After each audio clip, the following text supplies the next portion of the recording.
Good evening, everyone. Good evening. Welcome, welcome. We're just letting a few more people in the room. Thank you for being here.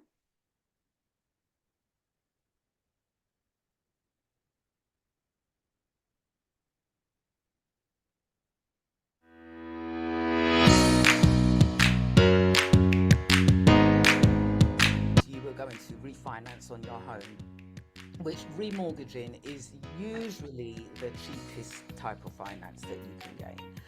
It is an asset and it has value. And talking to the right financial streams, you can now take money out against that. We purchased it at 410k. Its current value is 900, around 900k. We make sure we do not offer shoddy accommodation. I think that's one of the greatest things that needs to be emphasised. If you're going to get into this game, do not do cheap and cheerful, poor quality. Let your standard reflect what you're offering and what you're about.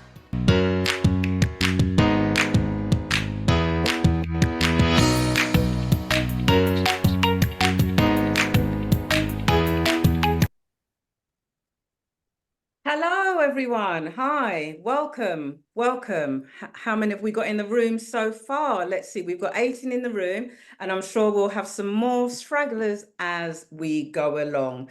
Thank you very much for joining us today. This is our very first NPC GP Q&A clinic. Okay, so I couldn't start without telling you a little bit about us and who we are and what we do. So we are Nelston Property Consultants, otherwise known as NPC. The co-founders are myself, Deanne Nelston, and my fellow colleague and business partner, who's also in the room, Adi Fabumi Stone. So just to give you a little bit of history, we were set up to help people with all sorts of property issues, ladies and gents. So property issues, worries, finances, mortgages, repossessions, inherited properties, tax, releasing equity, or even just simply building that multi-million-pound portfolio, which so many want to do. So because of this, you know, we were born, and we will also, in addition to what we do at NPC, in the background, we will be hosting this GP Q&A clinic on the first Wednesday of every month moving forward. So, like I said, we were set up to do all things property because we were not taught this in school.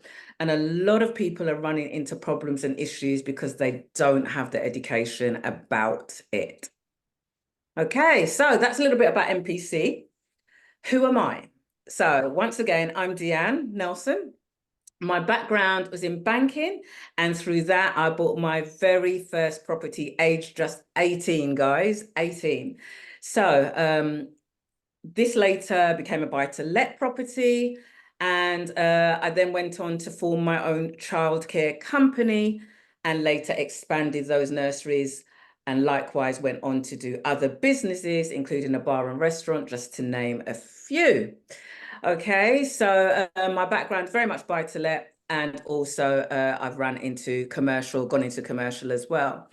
So moving on from my commercial background, for my nurseries, I later acquired more commercial properties and went on to buy businesses as well. So I'm well versed in giving business advice and doing all things business startups and all things like that. And I continue in those areas of buy-to-let and commercials. I also have some properties that run a service accommodation, but I must admit I don't operate these myself. I've let these out to a company who runs them as such. And I've now moved into the area of supported living. So I'm very much in that arena. It's a very new strategy, but it's one that's exciting and growing and booming at the moment. I'm also a coach for a leading property education company, as well as being a coach and mentor for us here at NPC. So last but not least, I am involved in lending through bridging and finance, along with my business partner, Adi, again. And I was also featured in last month's edition of the Women in Leadership publication. So anyway, that's a short summary of me and who I am. And now I'm going to hand you over into the capable hands of Adi, my business partner, who's going to tell you a little bit about himself. Good evening, ladies and gentlemen. Let me first thank you for giving up your time this evening. I think sometimes these things are essential, but it's great to have you on, and it says something about you and how serious you are about property. So give yourself a pat on the back for that. Just to give you an idea of my background, I bought my first property in 1987 with my sister. She had nowhere to live, and we decided that would be the best strategy to embark on. So my first property bought in 1987, but I started my real business career in my mobile phone business, network communications. Started that in 91 and ran up to 2000 when prepay was at its height. We ended up with over 20 stores nationwide. It was a large operation. I think it was 102 staff at its peak. But my strategy, because I was the 100% owner, my strategy was to take my profits and invest them into property rather than build up the company and float it at a later date. So since 91, I've been literally putting money into property. We now, from 2000, I say we because I always believe in the team concept, but now we've been running and managing the portfolio for over 20 years, since 2000. It's now a portfolio that has service accommodation, it has commercial, it has mixed use, which is retail on the ground floor or commercial on the ground and residential above. We do houses of multiple occupation. We do straight buy-to-lets. We do supported living. We do working with the local councils. If we aren't doing it, we've done it. There's no sector within the property strategy market that we haven't looked at. And I now believe I would like to share that knowledge and experience I've acquired over those years to impart it onto yourselves so that you can make good, informed decisions. Because if you have the knowledge and information, you will make much better decisions. And as Deanne said, we weren't taught this in school, so we've learned it by default as we've gone along.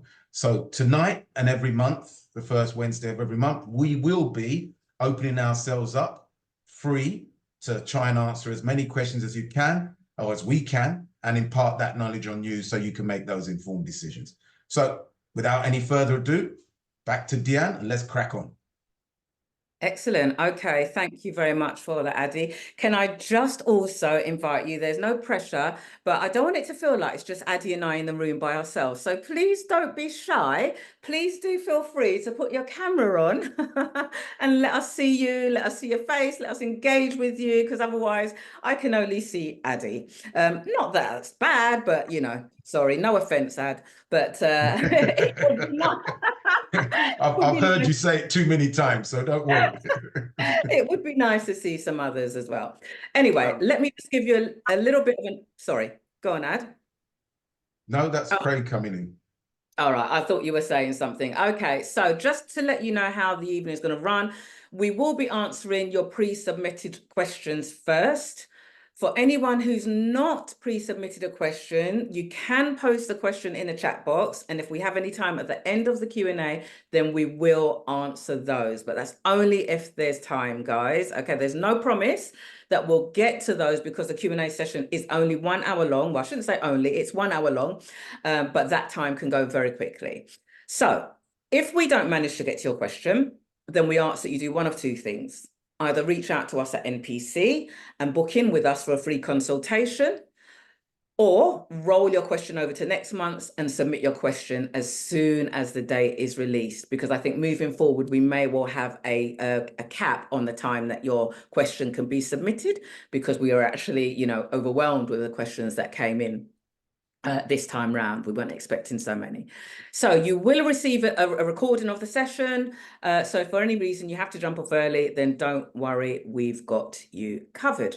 Okay, that's it, guys. We're ready to kick off with our very first question. So we have our admin team in the room. Brilliant. It's lovely to see you, all the faces. We've got our admin team in the room. And so I'm going to ask the very lovely Viv, who's working in the background there, if she could post our first question from Sophia. Thank you. So Sophia's question, have we got that in the box? I think it was initially under the name Andrew. No, that's Susan. Okay, so all right, I'm going to read Sophia's question, and if you find it, I know it was Andrew, I think, and the name's changed on it. So it's Sophia. First question up to Addy. How can I secure? Sophia's got 3 questions. How can I secure funding with a low credit score? Second question, what strategies can help with property sourcing? And third question, is it worth having a property business in this current climate? So let's go back to the first, Addy. How can Sophia secure funding with a low credit score? Well, I think in this day and age, credit scores and credit ratings are everything when it comes to obtaining any form of credit. I think what tends to happen in the finance market, be it mortgages or any other form of lending, is the lower the score, the higher the rate you will pay. Whether that's an APR or just a straightforward interest rate, you will be paying at a higher rate if your credit score is low. What may be worth doing is trying to improve your credit score by using various strategies, which you can do over 2 or 3 months to increase and improve that credit score and then get a much more competitive mortgage rate, since we're talking about properties, to get a much more preferential mortgage rate. So you can secure funding with a low score, but you will pay over the odds. Okay? Okay, is Sophia in the room actually? Sophia, are you here? Can't see her. So, okay, so let's move on to number 2, and that is what strategies can help with property sourcing? Well, in terms of the strategies, everybody, don't ever be fooled. Everybody who is in property is looking for a good deal. Your good deal comes from your network, from the estate agents you know, there's a now category of property strategists, which is called property sourcing. They make themselves known on social media, they make themselves known in the general property sector, in property pins, property investor networks, in places like that. You will see deal sources come up. So they're a good place to start in terms of if you don't have the time to go on Rightmove, to go on Zoopla. And remember, most deals that come on Rightmove or Zoopla are not really deals. We've tried everybody else. Let's put it up there and see if general public will take it. So in an ideal world, you want to build up your own network of people through the property investor networks, through deal sources, people like that. And unless you're going at this really hammer and tongs, you should be able to get 1, 2, maybe 3 deals a year from a property sourcer, enough so to keep you busy, because if you're not in this full time, you will find obviously time being a premium. But I would suggest one of the best ways to do is look at deal sources and see what they ask for in terms of what they want as remuneration. But be aware, you never pay the deal sourcer until the deal is done. Some deal sources will ask you for money up front. I would advise you not to do that. I would get the deal come onto your table, you do your due diligence, and then you decide whether to go ahead. If you go ahead and you complete, you then pay the deal sourcer. But also remember, when a deal sourcer provides you with a deal, they are looking to sell a deal to you. So some of their facts, as they call them, may not be as accurate as you'd like. So you still have to do your own due diligence. If you need to look at the deal itself, find out whether it works for you, whether it's right for you, not just because it looks like good pounds, shillings and pence. So deal sourcer, do your own due diligence. You like the deal, take the deal and pay the deal sourcer at the end. That's what I would say in terms of the strategy I would use for sourcing deals. Can I just add something there as well? With regards to the sourcing, a lot of people, there are some websites that are coming up that are, they've been around for a little while now that are growing in popularity. There's Property Market Intel, there's Property Filter, and a lot of them, they work very much with AI. So they do a lot of the due diligence for you in terms of, you can filter, what's been on the market for X amount of time, what's been on the market, fallen off the market, come back on the market, which is kind of indicating that it might be, know, a motivated seller.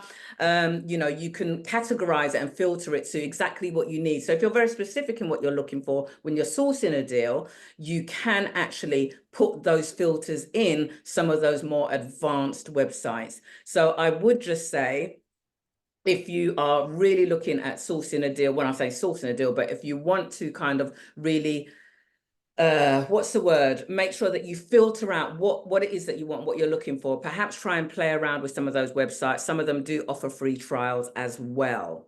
Okay, so you can just have a chance to play around with those, and they might give you just a little bit more than your regular Rightmove and Zoopla. Okay. Next Last question. question, number 3. Is it worth having a property business in this current climate? I would take a step back and say, why do you want a property business? And most people would say, well, it brings about capital growth and it brings about a retirement plan that I can, later in life, live a decent life through those investments. Also, it gives me some kind of monthly return, i.e. the difference between the rent and the mortgage payment. So ongoing, you can make money from the rental income. Long term, you're achieving capital appreciation, so your property is growing in value. So in terms of as a strategy, I would say it's always going to be a good strategy, because the question is, if you're not using property as your strategy for investment, what are you using? Now, if you've got something else and you are fully adept and conversant with that sector, then I wouldn't say don't go into it, but you have to have a strategy. And because we're here talking about property and most of us, our minds are in property, then I would say, yes, even in this climate, it would still be a good investment strategy to enter into. Because the other thing you have to remember, property is not a short-term strategy. If you're doing flips, then yes, you're making money off every deal, but you never really maintain or rarely maintain or keep the asset. So flips can give you large sums at particular points in the year, but that's all it is. You're working for your money every month that goes along. Whereas if you do the investment strategy, you may do some flips, you may invest some for long term. It means there comes a point, and I can truly say this because it's happening with me now, it comes a point where those investments you did, and as I said, I started my first in 87 and then started building in 93, those assets now have grown significantly, and I have the option of remortgaging if I want to take out lump sums. I have the option of increasing rents on monthly income that I'm already receiving because the market is such that a lot of landlords are jumping out. So from the point of view of, is it a good investment strategy? Unless you have another, which is as secure with tangible assets, then I'd say without a shadow of a doubt. Brilliant. Okay. Hopefully that answers all of Sophia's questions. She's not here, so she'll catch this hopefully on the recording. Okay, so next question, moving on. Soban, I'm hoping I'm pronouncing that correctly. Soban, you are in the room. Have I pronounced your name correctly? Feel free to unmute yourself. Okay, I'm going to read it just in case Soban can't unmute for any reason. Okay, so JV structures, someone put in the work and finance. What should their share be? How much does it cost to furnish a professional HMO per bed? Okay, so in terms of your question on JV structures, that's kind of, yeah, it's very personal to what you want to try and achieve, and who you're working with and what your agreement is. It's all to do with, oh, sorry, I thought it was Saban. Can we mute? There's a little bit of sound coming, guys. Yeah, sorry, I've lost my train of thought there. Yeah, in terms of JV structures, it's very much down to you what you decide to do. There's no right or wrong. It's what do you agree on and what are you going to put in your agreement and then hopefully have signed off with a solicitor. It could be 50-50. It could be that, yes, you put in sort of all the knowledge and all the work. You put in some of the finance, they put in more finance than you, but you decide to do a straight 50-50 split. It could be that you do a one for me, one for you. It could be that they earn as they learn. So, there's many ways to do it. It's all about what you can agree to do. All right. There is actually no right and wrong. It's what the two of you in the parties agree to, and then what you sign off, and then you devise your own way forward. How much does it cost to furnish a professional HMO per bed? Now, that's a little bit more loose in terms of there could be a few varying factors. Number one could be location for a start. It could be different to London if you were, I don't know, doing a HMO somewhere up, I don't know, in the Cotswolds or something, but in general, I would say that it could be anything from as basic as sort of £500, £600, which that would be really basic, to anywhere upward of £3,000, £4,000. Now, if you're not doing an ensuite, because that's the other thing, are you wanting to do an ensuite? Are you not? Are you just looking to do basic furniture? Are you looking to do, really nice furniture? It all depends on the finish that you actually want for yourself. So I would say the minimum you might spend, like I said, would be upward of £500 if you were kind of going to do an IKEA job. But I think 1,000 is more realistic. Your bed, your chest of drawers, perhaps a mirror. You might want an additional table or something, and then you've got your soft furnishings. So you've got your lamps and different bits and pieces. Any chairs, things like that. So great finish, up to £3,000-4,000 if you're doing an ensuite, could even be £5,000. If you're doing a basic finish, I would say anywhere between £5,000 to £1,000. Okay. Yeah. Is there anything you want to add to that particular question? No, I think you've covered everything there. Brilliant. Okie dokie. All right. So, moving on, we've got Victor. Victor, are you in the room? Can't see Victor, so I will go on to reading out Victor's question. I need finance to buy properties. How do I get started? Wow. Okay. So Victor's not in the room, so I can't ask any further questions, but there's many ways to obtain finance. Now, you can either leverage against properties you already own. Well, obviously, if you don't own properties, you can't leverage against those, but you can leverage against properties of other people, family, friends. You can have other people become investors. There's ways to do that. You can JV. There's lots of different ways. Networking in terms of finding an investor. So a lot of people nowadays are using investors and sort of asking for, or offering, I should say, anywhere upward of sort of 6, 8, 10% return on their money. Some people have money sitting in the bank, which it's not really earning great interest. So could it be that you know people that have monies? A lot of people have got equity in their homes now, having had properties for a long time. Some have released some have funds sitting in their bank savings. Is it a case that you can borrow that money from them and put that money to work and give them a higher return on their money in terms of interest than they would otherwise be getting if they're not doing anything or if it's just sitting in their bank? Yeah, there's quite a few ways really to joint venture and to get people, or to ask people, find people, but it's really about networking as well. Join local networking groups like PINs, property investment networks, or networking. You can join your BNI, Business Networking International, where you'll be the only property investor in the room. You can, market yourself as a property investor and get people interested in what you do. Package your deal so that it's enticing to someone, for someone to want to invest. you know, but the main way is by raising investment through friends, families, or other investors.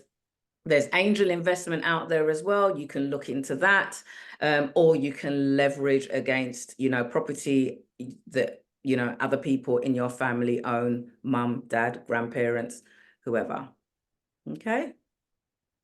I'll just add one thing to that, and it's partly my sort of cynical background. But if you're going to someone to ask them to invest their money in yourself, into an asset or property, please don't be naive enough to think you should go and not offer them any form of security. Why would you give somebody £50,000 on the promise that you're going to do a deal and give it back to them with some interest? Approach them with a realistic proposition. The figures look good, the returns look good, but if it all goes wrong, you are secured in this way.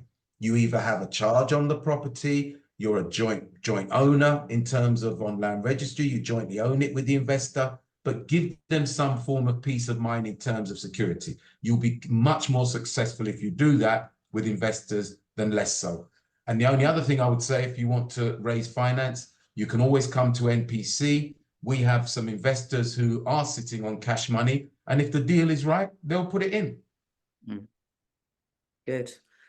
Definitely, definitely. So it's all about being creative, guys. You can get there. It's where there's a will, there's a way. Always know your why. If you know why you want to do it and what your end goal is, then you'll have your motivation in order to do it. Okay. Brilliant. Before I read the next question, actually, I would also like to backtrack just on the HMO question, because one of the things that I was supposed to have said was the overall cost of perhaps getting the infrastructure in for a HMO and getting that underway, in terms of if you were doing a conversion and putting all the, you know, the fire doors and systems and everything, decorating it. So you might be looking, and this is back to, I think, is it Saban? You might be looking at around 40 to 50K on doing a whole HMO conversion. Okay. So as again, you know, it can vary from area to area, but just generally on a 6-bed or so, that's typically what you might be looking at. All right, depending, of course, on the state of the property. So, next question. Ola. Is Ola in the room? No. Yeah, I'm here. Oh, I you am. are. I'm here. Hello, Ola. Brilliant. You're here. And you're Yeah. somewhere. It looks like sunny San Yes. Francisco. I can't even say it. Yes. About 35 degrees around here. Yeah.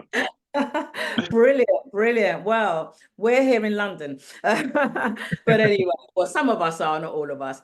But okay, Ola, so I'm going to read your question. If there's anything you want to add to it before Addy answers, then please feel free to do so. So Ola's question is, how do you find trustworthy builders to use when doing a refurbishment, either investing locally or far away from base? Is there anything else you want to add to that before Addy answers? Yes. So it's pretty much saying that. So if, for example, you are trying to invest in a buy-to-let that's probably far away from your base, would it be a better option to get builders that are local to the property, or would you get someone that's maybe, for example, if I live in London and the property is in Newcastle, would I get a builder that I know in London, or would I get a builder that is in Newcastle? That's the summary. Okay, Ola, to answer your question, London builders, generally speaking, are far more expensive than out-of-town Newcastle builders. When I hear people say they've done a refurb for 30,000, I think, where did you find a building company that did a refurb for 30,000? Because that same refurb in London would cost between 50 and 70. So my honest advice to you is, if you're doing a venture up in Newcastle, find local builders. How you do that is through, again, local networking events, BNIs, PINs, go and talk to other developers, join Chamber of Commerce, anywhere you can talk to people who have had experience with builders, both good and bad, but obviously you only take the good. Local builders will always be up in Newcastle far cheaper than London builders. And London builders, remember, you probably have to put them up overnight, which will then add to their costs. So I wouldn't take personally London builders to go and do Newcastle work. I have a couple of properties in Peterborough. I use local builders. I have a property in Liverpool. I use local builders. Finding them, I just use my contact base. So Can I just ask? I would. Can I just ask a follow up? Can I just ask a follow up to that? So as you mentioned, you use the local ones. How are you able to do your due diligence to screen them to know that they're solid builders? That Well, there's was two more of the things. question for me. There's two things I do. One, they have to come as a referred builder, someone who's used them at least once, if not twice, and they're happy with the outcome. They're happy with the finish. It's not the person's brother-in-law or cousin or anything like that. It's a proper firm. It's not a one-man band. That would be number one. Number two, I would always pay them in arrears, and this is the one you need to hear loud and clear. Do not pay them in advance to say, can I have 10,000 down now, and then I'll do these works and then pay the next stage payment and pay the next stage payment. Do it the opposite way. You do the works, hit that marker, I'll pay you for your works you've done. You do the next set of works, you complete those, we sign them off, I pay you for that. The worst thing people can do in this game, and I've been stung by it years ago, and not for a long time have I been stung, because I now operate, even if the builder is a little bit more expensive, if they can use their own funds to service the project and I reimburse them at the end, then I'm happy with that. So that's really my yardstick or my litmus test. Are you wanting me to pay up front for works you haven't done?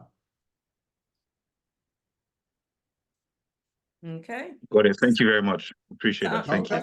Not a problem. Yeah. Brilliant. Thank you. Okay, so moving swiftly on. I'm trying to keep it moving quite quickly, guys, only because I want to get in everyone's questions as much as is possible. So we're not going to shortchange you, but we're just going to try and keep it moving quickly. So the next question is from Natalie. Now, Natalie, I think there's a Natalie in the room, but I'm not sure if it's from you, Natalie. Natalie, is it from you? It is from you. Brilliant. Hi, Okay. Natalie, how you doing? You all right? Good, good. Thank you for joining us. So Natalie's question is how to get started with my first HMO and how do you refurb on a budget? Okay, so I think Adi, that's yours actually. I think that's your question. It is. Well, how to get started with my first HMO? The first thing you need to do is obviously find the HMO, which one thing you have to understand when it comes to HMOs, there's a thing called Article 4. Article 4 basically is what the government or the local authority that covers that area have as a policy of whether you're allowed to have HMOs in that area or not.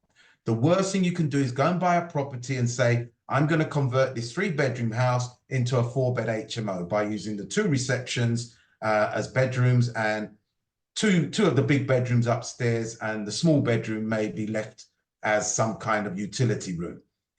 Yes, that is a model that can work, but if it's in an Article 4 area, they won't grant you an HMO license. If it's been an existing HMO and you buy it, then you've obviously got the license, so there's not an issue. But if you're going into HMO, please go and read up on Article 4. If you've got any confusion there, obviously come and see us at NPC. But that's such a crucial point to understand. Once you understand that, then you know what areas you can't look at in that local authority and where you can. Don't try and spread yourself too thin. Try and find a couple of local areas that you find there'd be a great demand for HMOs, typically near a college, typically near a hospital. The demand for people who can only afford a bed sit, those are the type of institutions where you'll be able to find those kind of tenants. So you have to match your area you're looking with the demand in that area with, is it an Article 4 area? There's a lot more to learn about HMOs. There is a lot, and we just don't have the space and time here for me to go into it. Obviously, feel free to reach out to us and we'll go into it in far more detail, but those are the kind of things you need to be aware of. The Article 4, there is a demand for bed sits in the area, whether it's with ensuite or without, and the size of house, you do your costings based on how many rooms you can now rent out. The second part to your question, how do you refurb on a budget? We all ask that question. If you had the answer to that, I'd have a magic wand. Really, it's about friend. If you want budget, friends and family. Trade by barter. If it was the case, Natalie, if you were a therapist and I had some real back problems and you worked on my back and helped me out, and that would normally cost me £3,000-4,000. Well, let's do a contra. I'm giving you my skills, you're giving me yours. I may have to pay the builder for materials, but it depends on what you're offering. If you're a brain surgeon, of course, you're going to say, well, if I'm operating on your brain, then I'm not paying you builder for anything to refurbish my property, because that operation could have cost you 50,000 on the open market. So it's either trade by barter or generally friends and family who you can get in on a cheap, like we all used to do back in the day. I remember when we used to have painting parties. All the guys would get together. We'd have some people doing the food and providing drinks, and all the guys would be there in their overalls all painting. It was the cheapest way. It's the only way I could afford to decorate my house because I was broke at the time. So friends and family, that would be my recommendation on a budget or by contra. Brilliant, thanks. I'm just going to add a couple of things to that for you, Natalie. In terms of what you were saying with how to get started with your first HMO, you can also look at perhaps buying a pre-existing HMO. Some of those might come at a premium, especially if they are now in an Article 4 area where it wasn't previously an Article 4 area. But then that would be good to have, because you know that they're going to hold their value, because you know there's not many more of those coming to that area. So the longevity of that and the capital appreciation of that will be good. So even if you start off by paying a little bit more for it, it will hold its own in the long run. So you can always look at that. And number two is you can also get started by using the rent to rent strategy as well. That is a strategy that you can look at. And that was also mentioned by Emmanuel, who's also in the room. Thank you, Emmanuel. So yeah, rent to rent strategy is a great way to get started if you've got limited funds, guys, and you can do rent to rents on HMOs. Brilliant. Okay, so keeping it moving. Where are we next? We have Gabriel. Gabriel, are you in the room? I can't remember seeing Gabriel here. So I'm going to read out his question. Found a property which I would like to offer on. I would appreciate if someone could help me to do the due diligence to find out whether it stacks or not, and then the best offer will be made. Okay, well, if Gabriel's not in the room, we can't do that. So Gabriel, all that I would say on that is we are happy to help you to run through and do a deal analysis with you. That's no problem whatsoever. I do deal analysis. I'll be doing one on the 20th of September this month in Covent Garden in London for Touchstone. I'll be on the stage. There'll be 700 plus people there, and we will be analysing a few deals. So, oh dear, sorry about that. So, it would help if my phone was on silent. I thought it was. It is. It's weird. Okay, so yeah, basically in terms of doing a due diligence, we can do that. Please feel to reach out to us at NPC, book in a free consultation, and we can run through your deal analysis there and help you to crunch the numbers and make sure that deal stacks. All right, brilliant. The next question is from Dion. Now, I don't think Dion is in the room either. Again, she'll have to catch this on the recording. My question is regarding funding for updating a 2-bed ground floor flat. I've been told it's no point if not selling. It will be my retirement home, so I take it that's where you're going to stay from here on in. I am a co-owner with my husband. We own the freehold for our flat. Do you think it's worth fixing up for a property, not hoping to sell for now? Okay, so I would say that's a very personal question in terms of what you do with, I'm taking it's your home, and without you being online, I can't ask any further questions, but I'm going to assume that it's your home. And the reason why I'm going to say it's a very personal question is this comes down to lifestyle.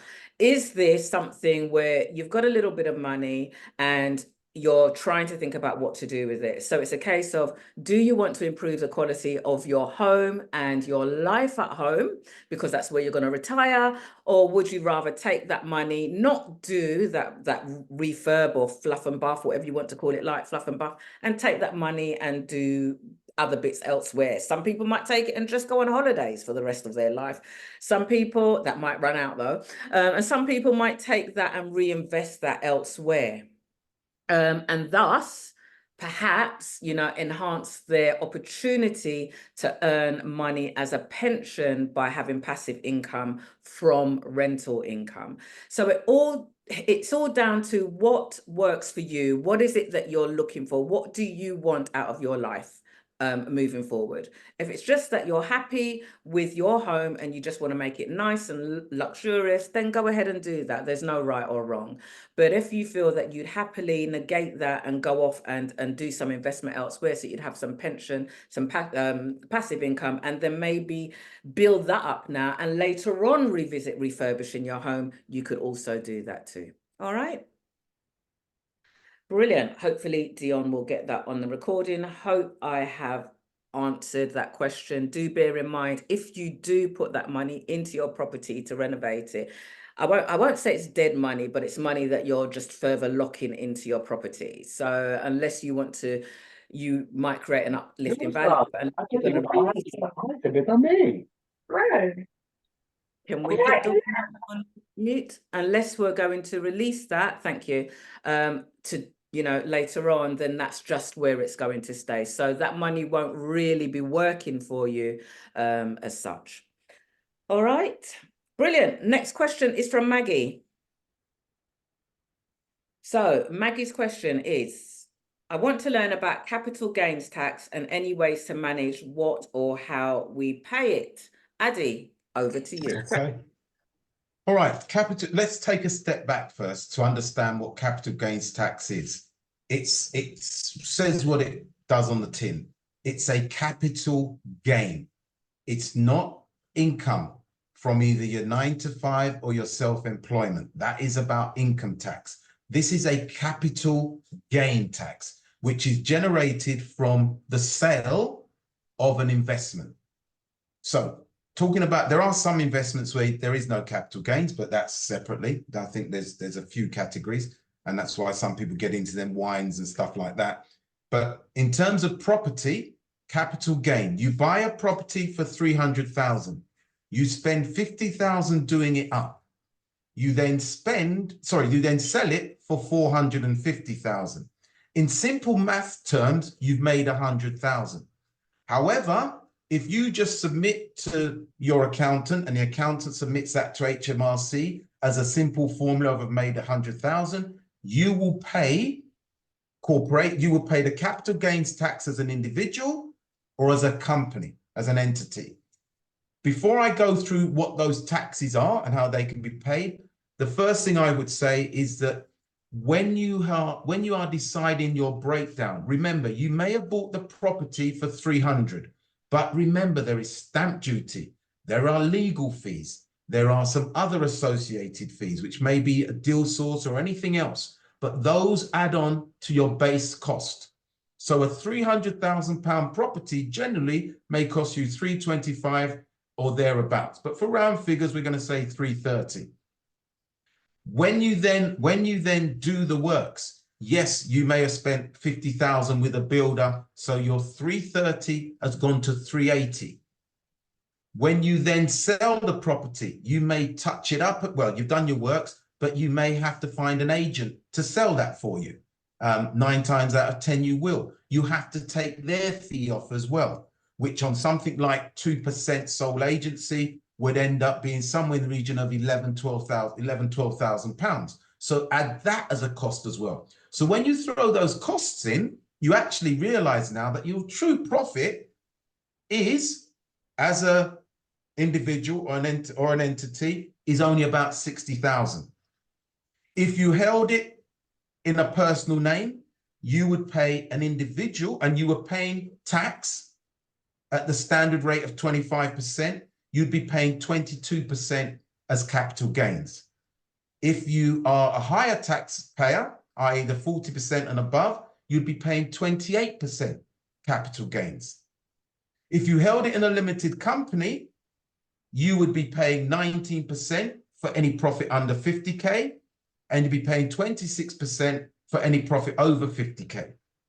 So these are all the intricacies and complexities you have to take into account when you are buying a property and you're deciding you hold it for a while or you quickly flip it. When you come to sell it, all of these things have to be taken into account. Now, if you've owned the property for a good while and it's held in a limited company, there's a thing called indexation. Anybody buying now, and since 2017, I think it was, you cannot apply indexation. But indexation basically means you bought a property, using my example, for 330,000, including stamp duty and tax. You paid 50 for the works. You then sold it and paid the agent's fee, so you made 60,000 pounds. You put that into the indexation machine, and out the other end will come a figure that says you now need to pay tax on a figure. It's not 60,000. From my experience, it's been 18,000, 16,000. You then pay the tax off of that, but that has to be held in a limited entity. As an individual, that indexation went years ago. Very few people will be able to claim that. So capital gains is about, yes, you have to pay it, but there are ways in minimizing it legitimately. You're not doing tax avoidance, you're doing tax savings, tax planning, tax management. So if you set the structure up right in the first place, minimize your capital gain, you then won't pay much tax. But the big question to ask is, if you are now going to sell that property, is there a way you can still take money out and not sell it and pay no tax? Because tax is only paid when you sell the property. Remortgaging it and taking money out, there is no tax whatsoever on that. So again, come and see us at NPC and we'll go through a lot more of that if that's what you need from us. But you really need to understand capital gains and how it works to then know how it can be minimized, and we can advise you on that. In terms of how you, sorry, the other bit was what and how do we pay? Don't worry, HMRC will let you know that one. You'll get the letter through the post and they'll tell you we want our money, and if you don't pay it by a certain time, we're coming for you. So that's it. That's how and where you pay for it. Brilliant. Thank you very much. Okay. All right. I don't know if I'm pronouncing this right, and I can't. You are in the room. Is it Suleiman? Suleiman? Suleiman. Suleiman. Yes. Suleiman. Yes. Okay. Yes. Suleiman. Can you hear me? Brilliant. Suleiman. Hello, Suleiman. How are you? Hello. I'm good, thanks. And you? Good. I am great. Thank you very much. And thank you for asking.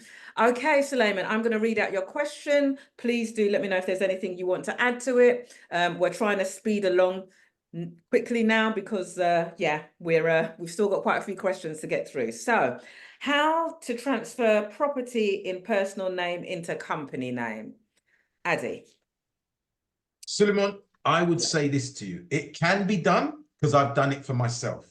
When Section 24 came along, historically, we all bought properties in our own name because that's all we knew. We didn't know about buying in limited companies and having property companies and structuring them accordingly. We just went out and bought because the rules for limited company and individuals were one and the same, or virtually one and the same. So we didn't really worry. Then the government moved the goalposts and we had to work out how the hell do we now manage that? And basically, they wouldn't allow individuals to claim mortgage payments as an expense. So your tax bill is for sole traders or people with properties in individual names is horrendous.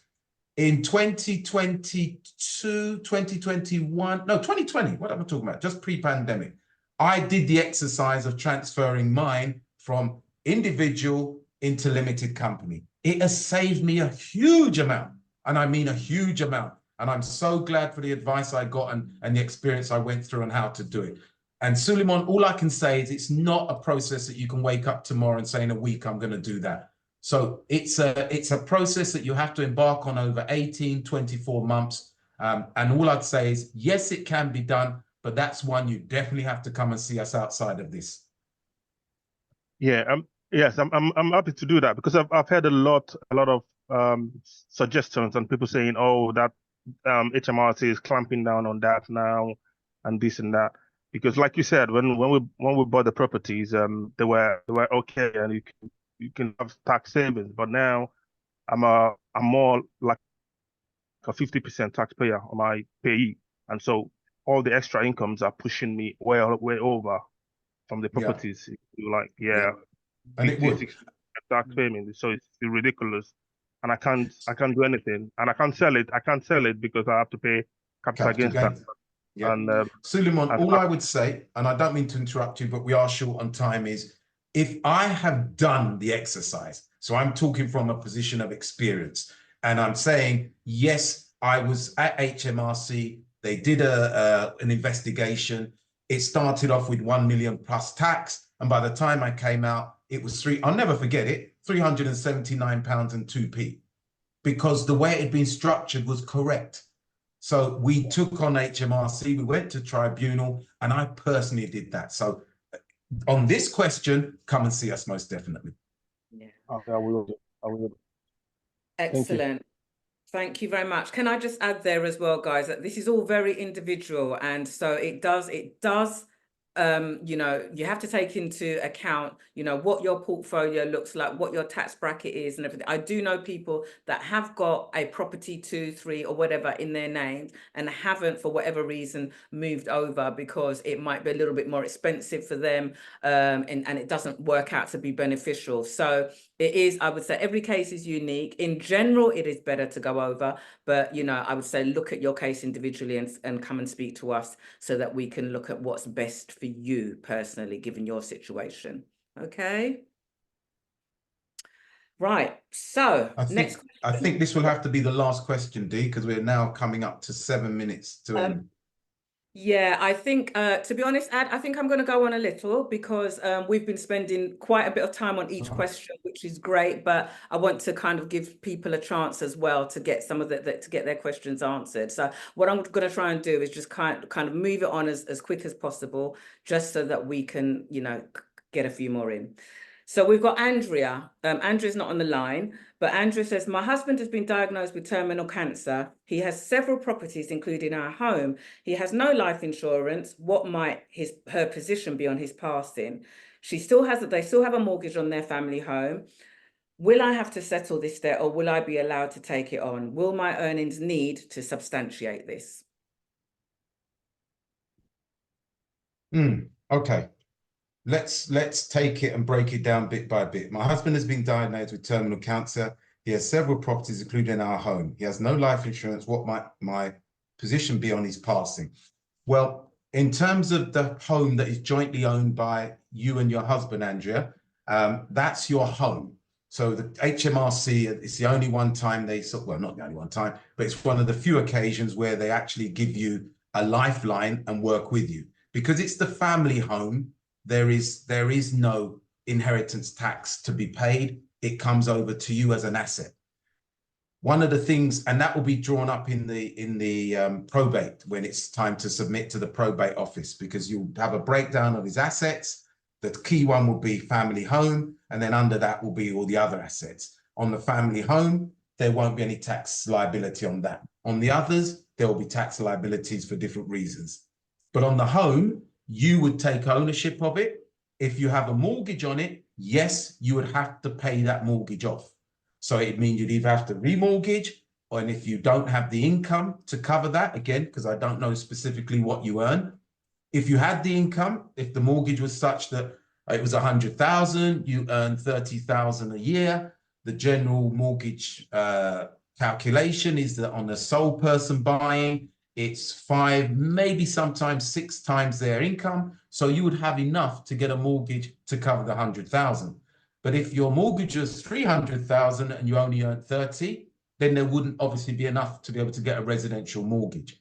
In which case you'd probably have to join someone in on the purchase of that property. Maybe a son, maybe a daughter, whoever it may be. But if you want to do it on a residential mortgage, and that's the way to do it because you're going to live in the house, then you will have to get someone to work with you on that. But the old lender would have to be paid off. You may be able to approach the old lender and they may do you a deal and say, okay, this is what we'll do. But that's through an approach. That's not policy. Okay. In terms of, we still have more, we're going to settle this debt or we'll be allowed to take it on. My earnings. Okay. I think I've then answered that question. The other assets in your husband's estate would go into, providing he's got a will, which I believe he has, then you would get a, you'd submit the breakdown of what the asset's worth and what the equity is in it to the probate office. They would then send you a letter, which is called a grant of administration. Grant of letter of administration or grant of probate. Grant of probate is what they'd issue you. You then, through a solicitor, would be able to transfer those assets to wherever the beneficiaries of that will want them to go. If that's you, then it's all about you. If there's others involved, then there would have to be some kind of executor who would then adhere to your current husband's wishes. Okay, but again, I don't profess to be an accountant. I don't profess to be a probate solicitor. That's from my experience, but always go to the people who have the knowledge, i.e. definitely accountant, definitely a probate solicitor. Excellent. Thank you, Addy. Okay, hopefully that answers Andrea's question. Again, she will catch that on the recording. Next question is from Pearly. Pearly, I don't think he's in the room, but anyway, we'll answer that question as best we can. I took out a 25-year mortgage.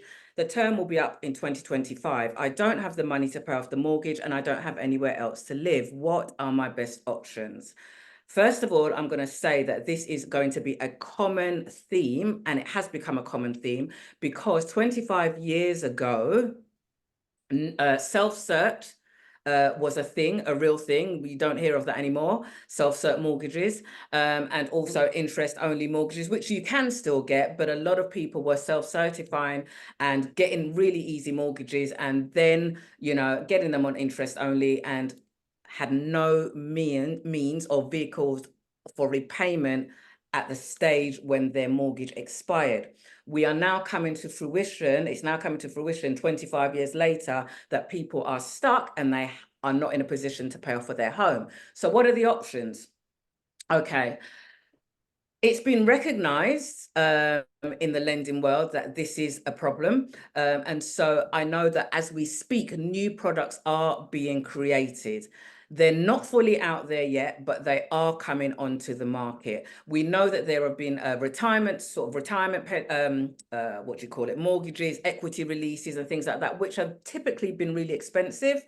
And I know that there are, again, cheaper products coming to the market. It's a bit of a waiting game. If you're there now and you need a quick answer now, it's very much a case of you're either going to have to sell, move out to somewhere else, a bit cheaper, buy somewhere for cash, you know, have someone else buy the property and you rent and live in it, even though that's typically not really meant to be done.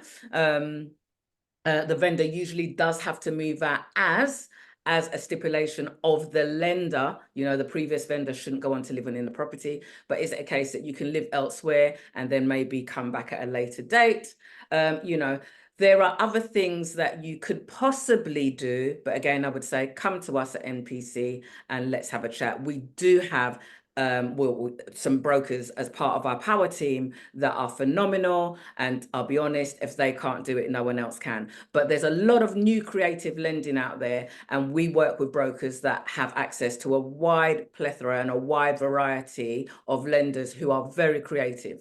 So, you know, don't think that you're stuck up the creek without a paddle. Let's explore it for you at NPC. Okay, right, that was Pearly. Susan, what can estate agents charge for after they've found you tenants? Okay, estate agents. Susan, are you in the room, first of all? If you're not, you are? Susan? Yes. Okay. Can you just tell me, when you say after they found you, are you talking about what they charge for the client that they found you, but they don't manage it, or are you talking about the cost to manage it? So maybe let me think about how I thought this. So they charge, because there's under trading standards legislation, I thought there was something new that came about in regards to what estate agents can charge and what they can't charge. For example, like you said, like you mentioned, that once they found the tenant, that they continue, not that you want them to manage it, but they continue charging you for the tenancy. Probably when the year comes round, they want to charge a fee. Right. Okay. So, all right. So and I know about that recurring fee. I've been there, done that, where basically what it is you've got, they found the tenant for you, but even though they haven't managed it, a year later, they get back in contact with you to say, okay, this is the fee for the next year's tenancy for that tenant, even though they've not done anything. But what they do is they then revisit. Is that what you're talking about? The fee that you had to pay initially just because they gave you the tenant? Yeah. Yes. I'll be honest, I don't know if there's any legislation that has been brought in to change that. I no longer use agents to do that. I try and source my clients myself, my tenants myself. And if they do come back to me, I never respond to them. That's what I did in the past. Even if I have to, I'd say, well, my tenants are moving out. They're not, and then I put them over onto an SPT, statutory periodic tenancy, and it's between me and them. And so, I mean, to be honest, I've always just, swerved that, and whether right or wrong, unless they're going to come and knock on the door to the tenant and sort of say, yes, you are still living there. Now I'm going to hunt down the landlord. They will just write an email that never gets answered. So, Addy, do you know if there's any legislation on that? Yeah, because I've experienced this. Yeah, what happened, I think, in 2021 or around about 20, what legislation said is no longer can estate agents charge tenants for things like referencing fees, for things like signing up fees to them as an agency. We as landlords can't charge for key cutting if they lose their keys. We can't charge for deposit registration. So they came in and basically said the tenant is being charged too many fees just to get a straightforward let. So that law changed. And I know that because the estate agent came and said, because we only use 1 or 2 estate agents for when we have the need. And they said, look, we're going to have to pass these on to the landlord. So my letting fee has not gone up, but my associated fees in terms of referencing, in terms of drawing up the tenancy, they've now made those fees in addition to what my let fee was. I had to negotiate as best as I could. The fact I had a relationship with the agency, because they let a lot of my stuff, we were able to minimize those. But yes, those fees have been passed on to us. Secondly, on renewals, I've been exactly what you're talking about. The thing to do is when they present you the terms of business, you go looking for the renewal clause. When you find the renewal clause and they say at the end of the term of the tenancy, a tenant will you'll have to pay us a fee again for us to sign them up for another year. And as Deanne said, rightly so, they'll call you up and say, oh, tenancy's coming to an end. Do you want us we can get a better rent for you. Rents have gone up. We can negotiate a better rent for you, but we'll charge you a renewal fee. I just refer them to the clause that I've crossed out and initialed and said, I didn't agree to that. Because for a tenant to stay on, if you're not managing it as the agency, for a tenant to stay on as my tenant, it means I've serviced their needs very well. Estate agent, you've had no part of that. If I've had to replace the bed, if the window's broken, I've done that to keep the tenant happy. Why should I now give you a renewal fee for the work I've done to keep the tenant? So I put it in that way to the agencies when they say, oh, you've crossed out the renewal clause. I say, yes, because I'm the one who keeps the tenant happy to make them renew. Why should I now give you that money? And if there's any rent negotiation to be done, I'll go and have a coffee with the tenant and I'll say, look, this is a state of play. This is the market rents at the moment. You're paying this. The market rent is that. Let's come to an agreement where I'll increase it to somewhere around that. And that's the best way to do a rent increase with a tenant. You don't need, once the agency has found you your tenant, pay them their let fee and say goodbye to them. Okay. Thank you. Brilliant. Excellent. Thank you so much for that question. Okay, so that's from Susan. Herman, I'm not sure if he's in the room. Yes, he is. Herman, hello. Because I think he posted a good comment there about the Building Federation. He did indeed.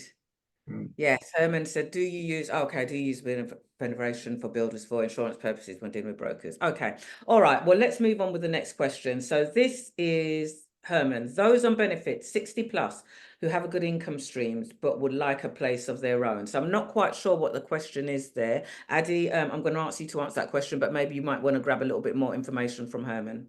If Herman's here. Sorry, Dee, I will have to say this is the last question I'll be able to answer. Sure, no problem. Because I do have an appointment, yeah? No worries, no worries. I will soldier on with the rest. No worries. Okay. All right. Okay. Those on benefits, 60 plus who have good income streams, but would like a place of their own. Herman, what? Just so I've got an idea what you're saying, but just so I don't answer the question wrongly, what exactly are you asking?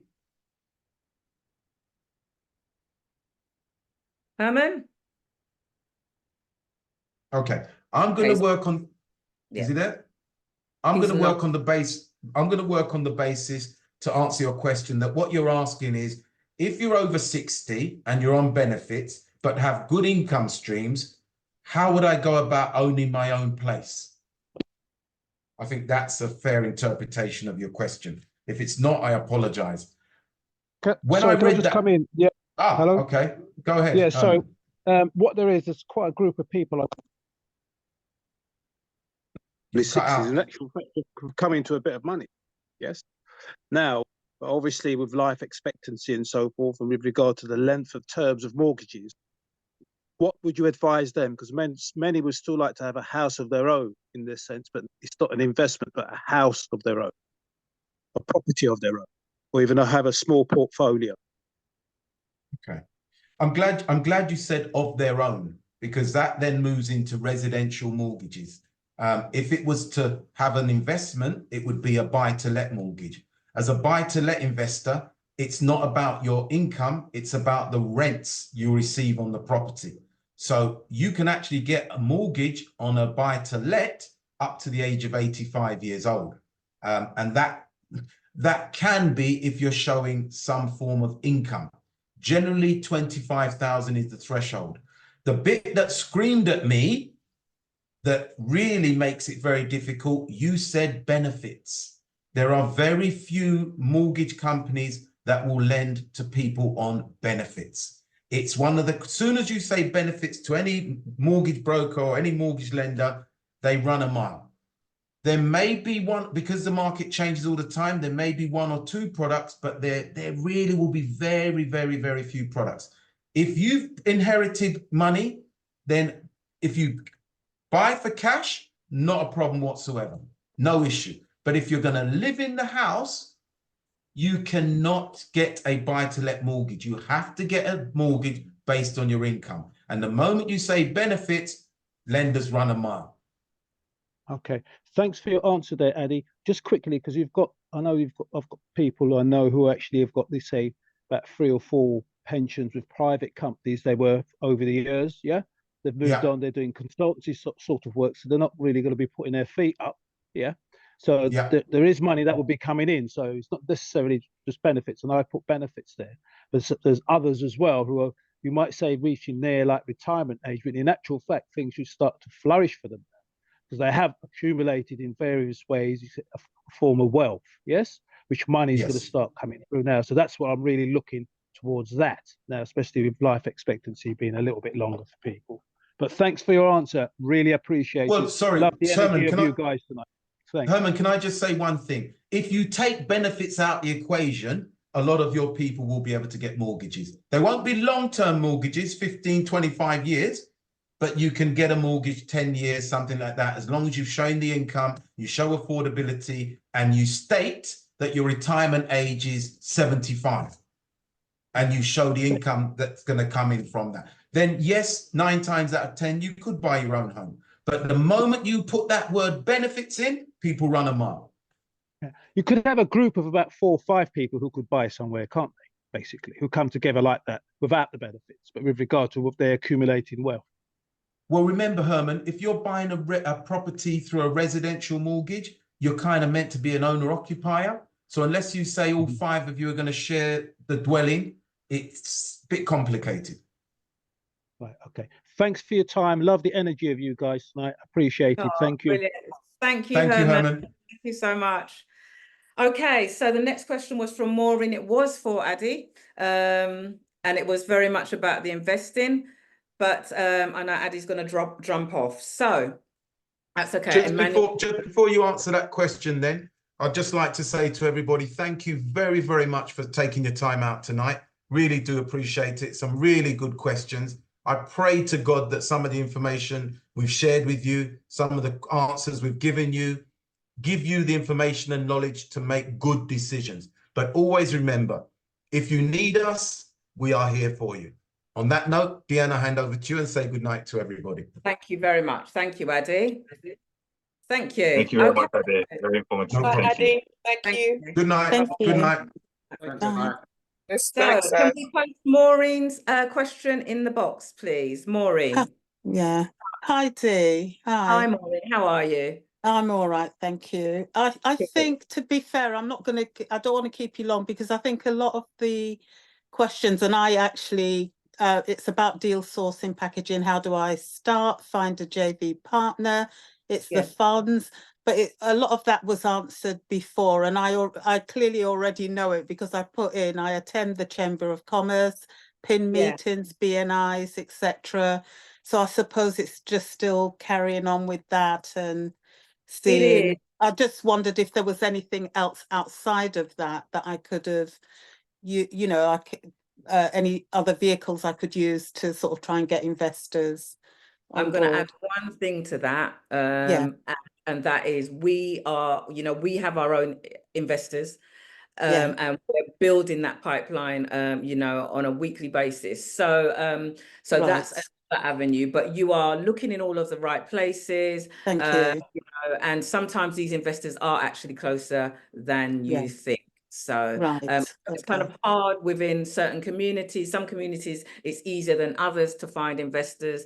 Sometimes we're not as easy to lend, especially within our community, but that we're trying to change. This is why NPC is here. We're trying to break new ground. And so there are people that do have investment monies, and so we're building that pipeline. Okay. Fantastic. I'll be speaking to you soon then. Thank you. Brilliant. No problem. Excellent. Yeah, good job. Good job. Thank you, Maureen. Thank you for your question. Okay, so we've got 3 more. Zora. I don't know if Zora's in the room. I don't think I can see Zora. So for those that are not in the room, I'm just going to keep it as brief as possible. How can I expand my portfolio if I have one property with a loan to value of 15%? I want to invest in an HMO without going into partnership with anyone else. Thanks. Okay, quite a few HMO questions tonight, guys. So, and it's a great strategy, by the way. So, and I think that's going to increase over the years because the government are not keeping up with building the houses that need to be built, but yet through immigration and for other reasons, there's still a lot of people coming in. So hence the reasons why rooms have, they've just shot through the roof, really, room rentals. In terms of, what was I saying? In terms of expanding your portfolio. So 15% loan to value means that you've got you've got a really low loan to value, which is great. That's fantastic. However, without knowing the actual value of the property, that's going to be hard to say, and without knowing your location. So say, for instance, I don't know, you've got your house is valued £100,000, your mortgage loan on it is £15,000. Okay, that means you've got 85 grand worth of equity. However, if you're wanting to buy something else in London, 85 grand is not going to go very far. If your house is worth a lot more than that, and it's 15% loan to value on that, then obviously you've got a bigger share of equity. So it all depends on what your numbers are. You're not here, I can't ask you. I would say reach out to us at NPC. Let's have a look at your numbers and let's see where and how you could start and whether you're going to need to bridge any gaps if your monies can't buy something by yourself. Okay. Craig. Okay, so Craig's question was, number 1, finding ways of avoiding inheritance tax. I'm just going to attack that right where it is, right at the bottom. That is, we cannot teach you how to avoid tax. That's illegal. Okay, so you can kind of minimize your tax, but you can't avoid it, especially inheritance tax, man. They're going to get you. So it's finding ways that you minimize that inheritance tax. So one way is, and there are more, but I'm not going to go into it all now because of time, but one way is you set up a limited company, you have your children in the company with you, you issue alphabet shares, and alphabet shares meaning that, you know, each share allows different things. Some might allow dividends, some might allow, you know, earning an income, some might be just, you're just holding the capital appreciation and the profit or the properties.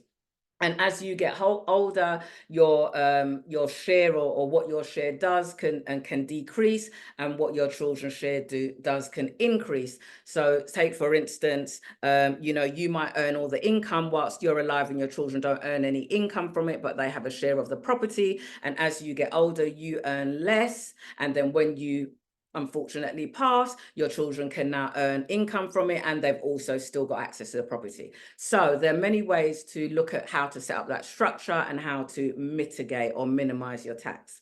Strategic ways of finding good buy-to-let properties, I would say speak to people.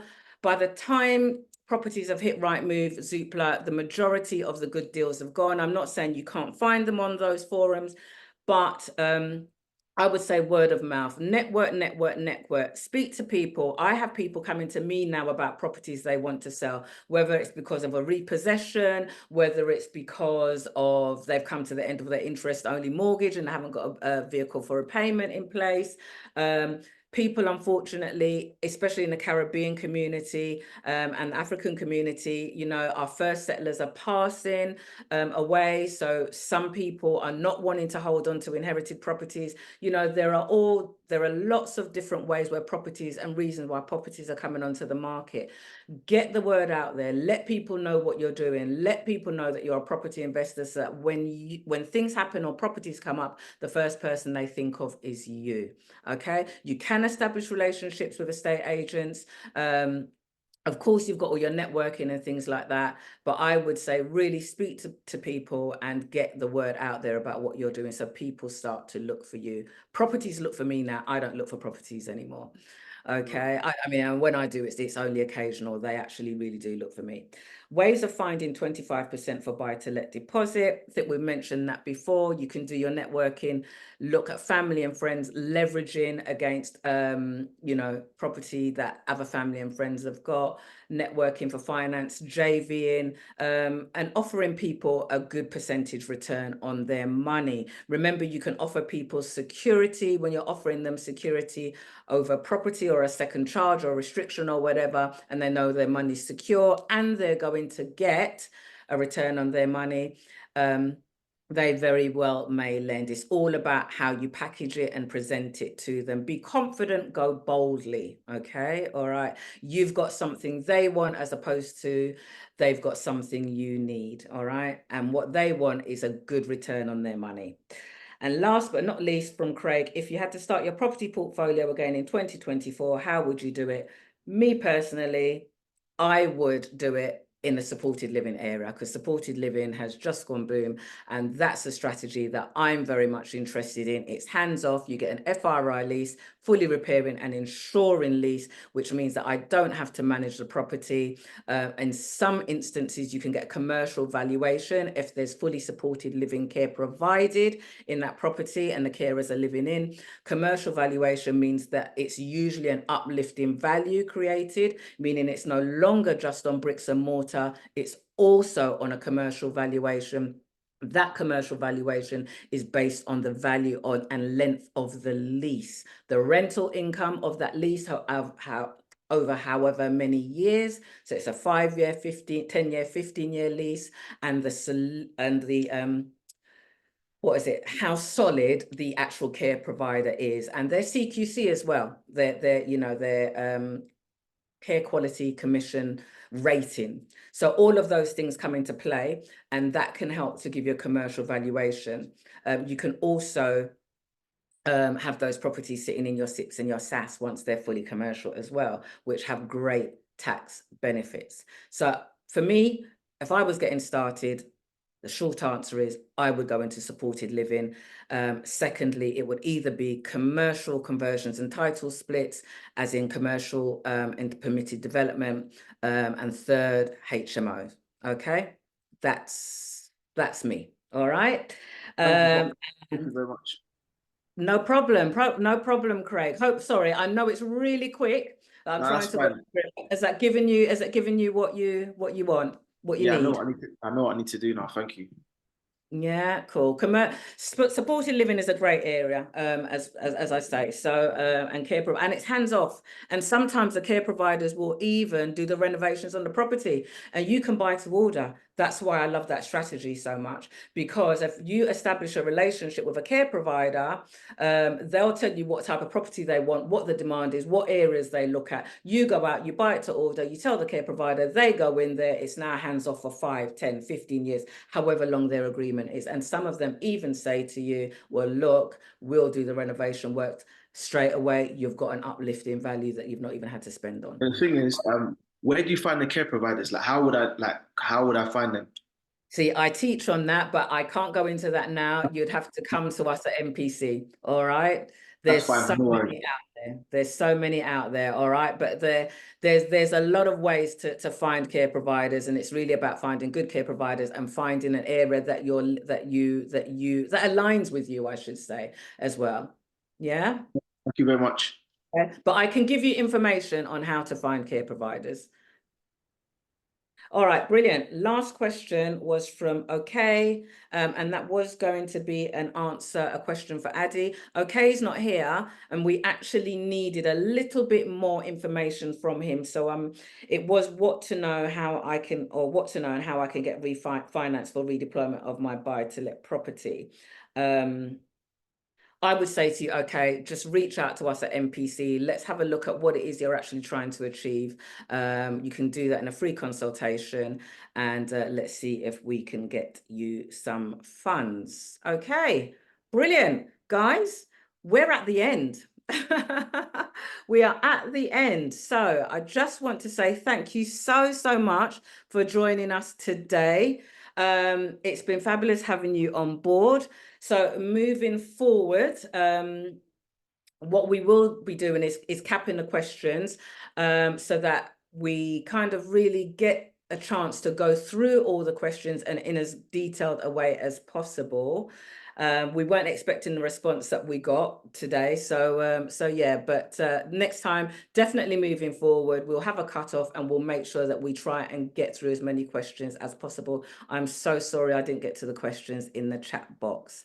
Once again, do feel free to reach out to us at NPC should you have any property queries whatsoever, and we'll try our best to help you in all things property.